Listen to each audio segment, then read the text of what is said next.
Morning, I'm Chris Fellows from the Farming Forum, and I'm at the cereals crop plot day today with Mark from Catchment Sensitive Farming. We've got one DEFRA employee on their stand here, and I expect that's all we'll see on the cereals as well when they're in hiding. But we're just going to have a little look around the stand. Mark's going to tell us a little bit about what we can see here. Please tell me a little bit more. Hi, morning all. We've always got our demo plots here at Cereals. It's the only place we can get to do it, which is why it's a great event for it. So we've based it around SFI, but actually all these things that we're demonstrating benefit farm businesses for basic farming. And I think this year, with the changing grants and the changing in approach, we've got to get that message over to how farmers can best get the best out of these crops for their farms and their businesses. And if they're in SFI, great, there's a payment. If not, there's still a good reason for doing this. So I can see there's a living mulch over at the end there, but take us through these four plots. We've got like a summer cover crop here, so bare ground over the summer. Let's say it didn't get planted or a crop failure, then we can sow a mix like this with the phacelia, the buckwheat, and some of the radish in there. That's going to regenerate the ground and keep the soil biology alive and functioning. It's going to grow some organic matter. It's going to protect the soil from erosion.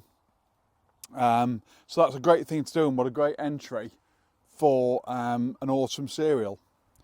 Moving on, we've got the Herbal lay. And are you expecting more arable farmers to start taking up this sort of option? There's over 400,000 hectares of Herbal lays in SFI already. There's a phenomenal area in it, and again, it's the old rotation. Rotation. Why not? We've shown that we know that wheat rape's died a death and has brought us a load of problems. Well, let's have a break, shall we? In fairness, this is more rape than I've seen in ages. Yes, yeah, no, you're right. It does need an outlet for it, but again, livestock in the rotation. Yep. Who'd have thought it? We've mown it. This is the second time it's been mown. So the productivity off these is quite a lot, and this seems quite genuine. I can't see a lot of ryegrass in here, I don't think, but some of these you've got freedom to mix the grasses to suit you, and I've seen many of these get cut 4 or 5 times a year, with very, very little nitrogen input. Again, soil benefits, the clovers, the rooting, the soil structuring, massive benefits for, again, a following crop and in a rotation. And again, on the rotation angle, getting away from the traditional ones we've been doing, you look at, what's it called? Legume fallow. So we've got a load of legumes in here, vetches, clovers, again, set over the summer. This is building organic matter, it's capturing carbon, soil structuring, producing nitrogen, covered over the summer, topped to manage blackgrass where required, or left to grow the organic matter. And again, brilliant early entry for an autumn cereal. Get your first wheat in behind that. Nice payment in SFI. Yep, for those who got it. What's not to love? Yes, good point, those who got it. Finally... Yeah, and this was something I heard about the base conference, a bit more about living mulches, but this is slightly different, isn't it? Yeah, it is a living mulch, Chris, you're right. I did this 2 years ago with Kings, and when we were at Duxford, I think, last.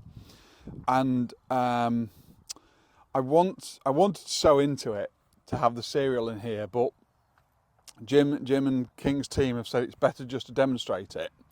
And it's a selection of clovers. We've got productive ones in the Herbal lay. We've got a wider selection in the Legume fallow. In here, we've got small-leaved clover. We've got subterranean clover. So small, creeping, non-competitive clovers that are just going to sit under a crop and kick out a bit of nitrogen, cover the soil. So again, blackgrass competition, you'll get it from this. They won't affect the crop. And again, direct drilled in, you're not going to move the soil. They'll just sit there, get the wheat up and away. And do you need to mow these clovers to get the nitrogen out of them? No, with the nitrogen's in the rooting and the soil. I think they do take a bit of management post-harvest. So you'll have your cereal off in the summer. I think they'll want topping back, and then you either leave them as an overwinter cover crop and sow in the spring, or you'd sow again in the autumn. And I believe that, again, because it's clover, you've got very few herbicides will bother it. So you've got your grass weed control as normal. Yeah. And then control your grass weeds, keep your ground cover, don't disturb the soil, and let your crop come through as normal, and trim your nitrogen at the end of it as well. Perfect. Thanks for your time. Well, thank you. Cheers.